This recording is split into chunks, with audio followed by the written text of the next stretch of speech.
Halo siswa sekalian, apa kabar? Kali ini kita akan berjumpa lagi untuk membahas soal-soal yang berkaitan dengan bagaimana cara menghitung hambatan pengganti atau hambatan total yang susunannya seri paralel atau gabungan keduanya. Juga akan membahas bagaimana soal-soal yang menggunakan hukum Kirchhoff 1 dan Kirchhoff 2. Ya, mari kita ikuti pembahasannya berikut ini. Silakan. Oke, anak-anakku sekalian, sekarang kita mulai dengan soal yang pertama, yaitu menentukan hambatan total atau hambatan pengganti pada soal yang nampak seperti berikut ini. Ya, di sini ada 4 resistor yang dihubungkan atau dirangkai seperti ini. Ada yang paralel, ini 2 ini ya, kemudian yang dengan ini seri. Nah, langkah awalnya yaitu kita menghitung dulu yang 4 ohm dan 4 ohm yang ini. Berarti ini secara paralel ya. Nah, bagaimana menghitungnya? Jadi kalau paralel, Rp sama dengan 1/4 ditambah 1/4 ya. Maka hasilnya adalah Rp, langsung aja ya, ini udah pada tahu ya, sama dengan 2 ohm.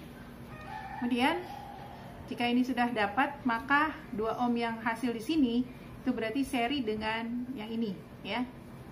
Sehingga kita hitung dengan RS sama dengan seri, dijumlahkan langsung ya. 4 tambah 2 sama dengan 6 ohm. Nah, setelah itu baru dengan total yang di atas ini kita dapat 6 ohm, maka kita hitung dengan yang 3 ohm, berarti rangkaiannya adalah paralel ya. Sehingga hasilnya adalah 1/Rp sama dengan 6 yang di atas, 1/6 maksudnya ya, 1/6 ditambah dengan 1/3 ya. Ini hasilnya adalah 6, sini 1, sini 2, maka hasilnya adalah 3/6. Maka 1/Rp nya adalah 3/6, sehingga hambatan total atau hambatan total yang secara paralel ini kita dapat adalah 2 ohm ya. Itu caranya untuk menentukan berapa hambatan pengganti atau hambatan total dengan bentuk rangkaian yang seperti ini. Oke, berikutnya adalah masih menentukan hambatan total atau hambatan pengganti. Nah, sekarang bentuk rangkaiannya seperti ini. Langkah awalnya yaitu kita lihat dulu. Kalau titik A dan B-nya seperti di sini, maka yang pertama kita hitung adalah yang 4 ohm dan 6 ohm ini. Nah, ini berarti hubungannya adalah, karena ini bukan cabang ya, jadi ini kita hitung secara seri ya. Kita hitung R serinya 4 ditambah 6 sama dengan 10 ohm ya. Kemudian maka rangkaian tersisa akan berubah seperti ini. Bisa kita ubah ya, seperti ini. Kemudian ini adalah titik A, ini titik B ya. Yang ini yang kita hitung barusan 10, kemudian ini yang di tengah 10 ohm, dan ini 24 ohm, yang ini adalah 7 ohm. Nah, selanjutnya kita hitung yang 2 ini. Berarti ini hubungannya paralel ya. Sehingga kita hitung menjadi 1/Rp sama dengan 1/10 ditambah dengan 1/10. Maka ini bisa langsung saja Rp-nya kita dapat adalah 2/10 atau 10/2 ya. Kita balik karena ini yang dihitung adalah Rp, menjadi 5 ohm. Nah, sehingga rangkaian yang tersisa menjadi seperti apa kalau kita gabung gitu ya. Nah, akan seperti ini ya. Ini titik A, ini titik B, kemudian ini yang 24, 7. Nah, ini yang kita gabung tadi adalah 5. Nah, kalian lihat ya, yang 5 dan 7 ini berarti hubungannya atau susunannya adalah seri ya. Sehingga kita hitung menjadi 7 ohm ditambah 5 ohm sama dengan 12 ohm ya. Nah, sehingga rangkaian akhirnya akan menjadi seperti ini ya. Ini titik A, titik B, ini yang 24 ohm, kemudian ini yang 12 ohm yang tadi kita hitung ya.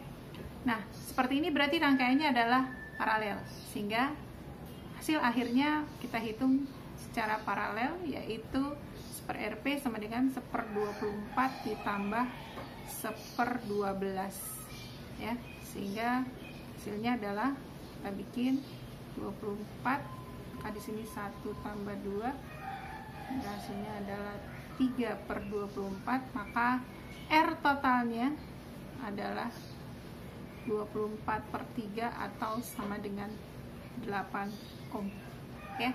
Nah, gitu caranya. Tidak sulit kan? Mudah ya? Silakan dipelajari.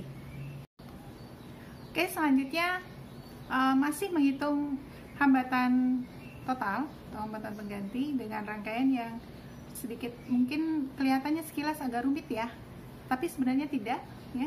Coba kita perhatikan di sini. Sini menentukan hambatan pengganti atau hambatan total antara titik K dan M. Nah, kalau yang dipakai titik K dan M ya, di M, maka kita lihat ya, yang di sini kan terbuka ya. Ini ujung yang ini dan ini terbuka, maka yang bagian ini tidak dihitung ya. Jadi yang digunakan hanya yang ini saja ya. Arus akan mengalir di sekitar sini ya. Nah, dimulai dari mana? Nah, kita lihat dari yang 12/3 ini, 12, 12, 12. Jadi ini ya. Maka kalau ini yang bertiga ini berarti susunannya adalah seri ya. Yang seri kita jumlahkan langsung, 12 ohm ditambah 12 ohm ditambah 12 ohm sama dengan 36 ohm ya. Nah, setelah itu yang 3 ini kita dapat 36 ohm, maka ini dengan 12 yang ini dia berarti susunannya paralel. Sehingga kalau gitu kita hitung menjadi 1/Rp sama dengan 1/12 ditambah 1/36 ya. Nah, ini hasilnya adalah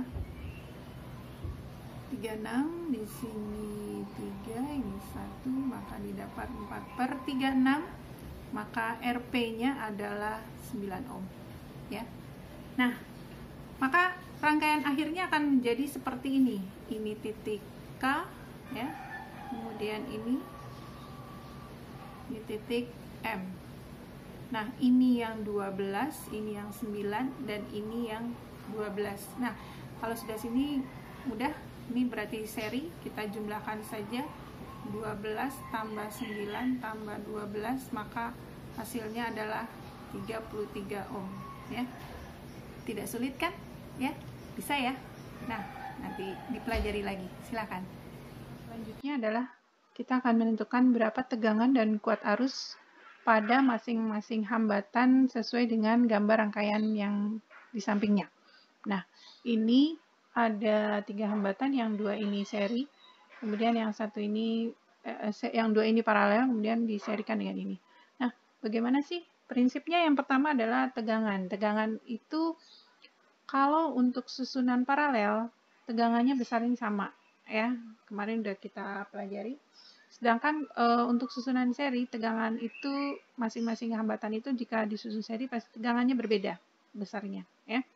Sedangkan kuat arus yang melalui hambatan yang seri itu besarnya sama. Tapi kalau yang paralel kayak gini, karena ada cabang maka arusnya juga akan bercabang. Sehingga arus masing-masing R2 dengan R3 ini nanti beda ya. Kita hitung dulu. Yang pertama adalah kita menghitung berapa hambatan penggantinya atau hambatan totalnya ya. Kita mulai dengan yang 2 ini paralel, berarti 1/Rp sama dengan 1/6 ditambah 1/3 ya. Sehingga ini hasilnya adalah,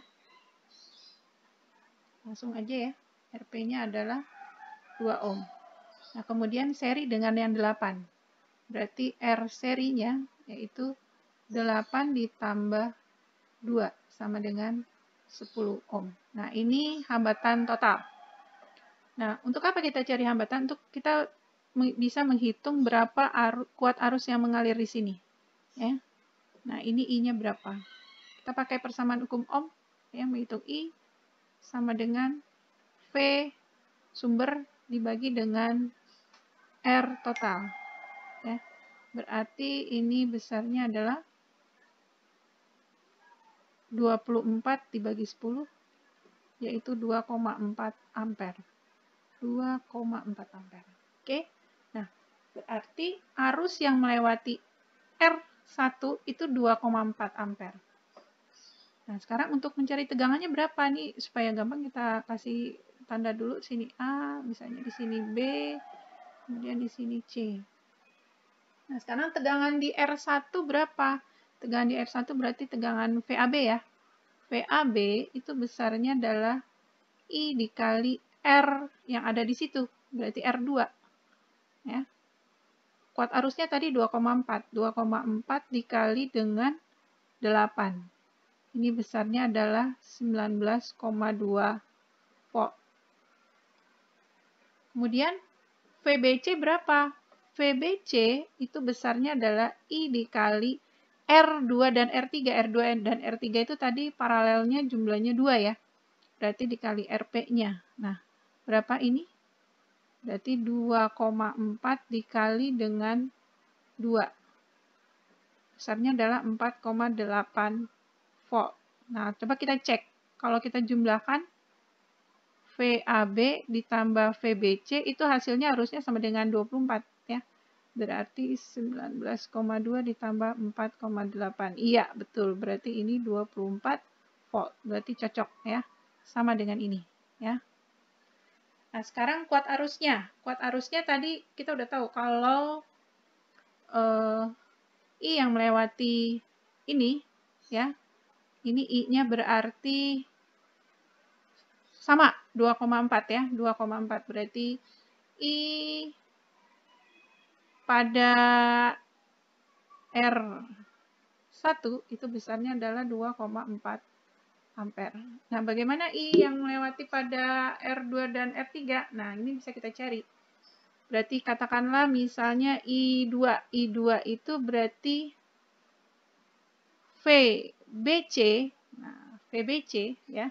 Karena di situ ada di antara B dan C dibagi dengan R2. Ya. Berarti ini besarnya adalah VBC-nya tadi 4,8 dibagi dengan 6. Ya. Berarti besarnya adalah 0,8. Kemudian I yang melewati R3 berarti katakanlah misalnya I3. I3 berarti masih VBC dibagi dengan R3. Itu besarnya adalah 4,8 dibagi dengan 3. Nah, ini besarnya adalah 1,6 ampere. Nah, ini dia jawabannya ya. Jadi kita ulangi, tegangan yang tegangan R1 itu besarnya adalah sama dengan VAB. Ini bukan 2 ya, tapi 1. 2,8 kali 4 ini. Kemudian tegangan yang di R2 dan R3 itu besarnya sama, 4,8. Sedangkan kuat arusnya yang melewati R1 adalah 2,4 ampere, melewati R2 adalah 0,8 dan melewati R3 adalah 1,6. Bisa ya? Tidak sulit kok ya. Silakan dipelajari. Oke, selanjutnya ini kita akan membahas soal seperti ini. Ini banyak yang bertanya juga kebetulan ya. Ini kita menentukan berapa besar kuat arus I1, I2, dan I3 pada rangkaian seperti ini. Ini arah arusnya sebetulnya sudah ditentukan ya, seperti ini ya. Nah, kalau yang kayak gini berarti kita menggunakan hukum Kirchhoff. Langkah awalnya adalah buat dulu arah loop. Arah loop terserah sih sebenarnya ya, mau kemana aja. Kita buat seperti ini misalnya. Ya. Misalkan ini arah loop 1. Maka untuk loop 2 yang sebelah sini jangan disamakan ya, arahnya kita bedakan. Ya, seperti ini. di loop 2. Nah, kemudian kita lihat juga arah arusnya di percabangan ini ya. Berarti ini ada arus masuk, di sini juga masuk, sementara ini keluar. Nah, kita gunakan yang pertama yaitu hukum Kirchhoff 1, yaitu jumlah arus yang masuk sama dengan jumlah arus yang keluar dan sebaliknya. Sehingga kalau berdasarkan arah di sini, maka I3 itu besarnya sama dengan I1 ditambah dengan I2. Ya. Kemudian selanjutnya kita gunakan hukum Kirchhoff 2. Ya. Mulai dari loop 1 Kirchhoff 2 itu, masih ingat ya, sigma E ditambah sigma IR sama dengan 0. Sehingga hasilnya adalah, kita lihat di loop 1, di sini tenggangannya cuma ada 1. Mulai dari sini ketemu yang pendek ini negatif, yang panjang positif. Ya, jangan salah. Maka pertama kali dia akan ketemu dengan min 6. Berarti min 6. Hanya ada 1 sumber tegangannya, berarti selanjutnya adalah IR ditambah IR. IR-nya ada di sini ada I1 kali R1 positif karena searah dengan arah loop yang kita buat, sehingga plus I1 R1. R1-nya 3, berarti 3 I1. Kemudian ada lagi I3 R3 yang ini ya. Ketemu ini I3 R3, berarti R3-nya adalah 3, berarti 3 I3 positif searah dengan arah loop, sehingga 3 I3. Tidak ada lagi, berarti sama dengan 0. Nah, ini kalau kita sederhanakan menjadi I1 tambah I3 sama dengan 2. Kemudian untuk loop 2, sama, kita pakai yang Kirchhoff 2, sigma IR sama dengan 0. Nah, di sini juga ketemunya yang pendek dulu, berarti min 6, ya, min 6. Kemudian ditambah dengan IR, di sini juga arah loopnya searah dengan arah arus, tidak ada yang berlawanan ya, jadi kita langsung aja. IR-nya pertama I2 R2, R2-nya 6, berarti 6 I2 ditambah dengan I3 R3 ya. Di sini ketemu I3 R3 ya. Sehingga di sini menjadi 3 I3. Tidak ada lagi, sama dengan 0. Nah, ini kita sederhanakan menjadi kita bagi 3 juga seperti yang di atas ya. 2 I2 ditambah I3 sama dengan 2. Nah, kemudian selanjutnya langkahnya adalah ini kita ubah, karena ini sama-sama mengandung I3, kita ubah menjadi dia dalam bentuk I3 ya, berarti I1 sama dengan 2 min I3. Di sini juga begitu, kita ubah ke dalam bentuk I3 sehingga menjadi 2 I2 sama dengan 2 min I3 atau I2 sama dengan 2 min I3 per 2. Kemudian hasil ini kita masukkan ke persamaan yang di atas. Ini ya, hukum 1 Kirchhoff. Sehingga hasilnya menjadi I3 itu sama dengan I1-nya kita ubah. Atau saya bikin dulu di sini deh, I1 tambah I2. Kemudian I3 sama dengan I1-nya kita ganti menjadi 2 min I3 ditambah I2-nya yang ini ya. 2 min I3 per 2. Nah, ini kita nggak bisa langsung jumlahkan karena di sini dia dibagi 2, sehingga semuanya kita ubah menjadi dibagi 2 ya. Jadi per 2. Sehingga di sini menjadi 4 min 2 I3 tambah 2 min I3 ya. Sini I3-nya. Nah, kalau kita hitung sama dengan 4 tambah 2 adalah 6. 6. Kemudian min 2 I3, min I3 berarti min 3 I3 per 2. Sehingga hasilnya adalah, kita lanjutkan di sini ya. Kita lanjutkan di sini. Berarti I3 itu besarnya adalah 6 min 3I3 per 2. Kalau kita kali silang, 2I3 sama dengan 6 min 3I3, sehingga hasilnya adalah pindahkan 5I3 sama dengan 6, sehingga I3-nya adalah 6 per 5, atau I3 besarnya adalah 1,2 ampere. Nah, kalau I3-nya sudah ketemu, maka kita bisa cari I1 dan I2-nya. Ya. Berarti sambung di sini ya. I1 sama dengan 2 min I3. Kita pakai yang ini ya. Pakai yang ini. Masukkan ke sini. 2 dikurang 1,2. I3-nya udah dapat tadi 1,2, sehingga hasilnya menjadi 0,8 ampere. Ini adalah I1. Kemudian untuk cari I2-nya adalah, kita pakai persamaan yang ini. Ya.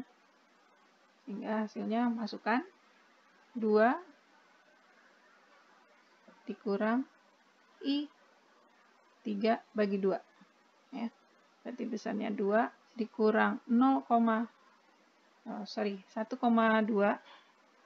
dibagi 2. Besarnya adalah 0,4 ampere. Nah, itu dia ya. Nah, kalau 0,8 ditambah 0,4 itu hasilnya 1,2. Benar kan? Ya. Jadi I1-nya tadi didapat 0,8, I2-nya 0,4, ini kalau dijumlahin 1,2. Nah, bisa ya? Saya rasa tidak sulit, silakan dipelajari.